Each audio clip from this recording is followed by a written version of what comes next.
નમસ્કાર મિત્રો, હું ડૉક્ટર આશીષ નાયક આજે શિવકથાનો 5મો ભાગ રજૂ કરી રહ્યો છું. રુદ્રાક્ષની ઉત્પત્તિ બાદ મહાદેવનું હજારો વર્ષ અઘોર સાધના કરે છે, તપસ્યા કરે છે અને પછી આદિશક્તિના રૂપમાં પાર્વતીનું જે જન્મ થાય છે તેની કથા છે.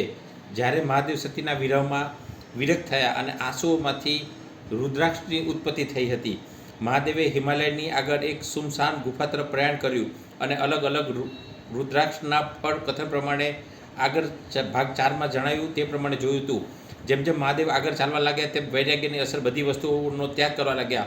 શરૂઆતમાં કનકલથી જેમ જેમ તે આગળ ગયા એ જગ્યા આજે શ્રીનગર તરીકે ઓળખાય છે. ત્યાંથી મહાદેવે સૌપ્રથમ નંદીનો ત્યાગ કર્યો. એ જગ્યાને આજે પહેલગામ તરીકે ઓળખાય છે, જે શ્રીનગરથી 96 કિલોમીટર દૂર આવેલી છે. ત્યારબાદ આગળ વધતા મહાદેવ ચંદ્રશેખર તરીકે ઓળખાય છે અને જે સ્થળ પર તેમણે મસ્તક પર ચંદ્રનો ત્યાગ કર્યો તે સ્થળને આજે ચંદ્રબાડી તરીકે ઓળખાય છે, જે પહેલગામથી 16 કિલોમીટર દૂર છે. અને ચંદ્રને આજ્ઞા કરી કે જ્યાં સુધી તે તપસ્યામાંથી પરત ના આવે ત્યાં સુધી રાહ જુએ.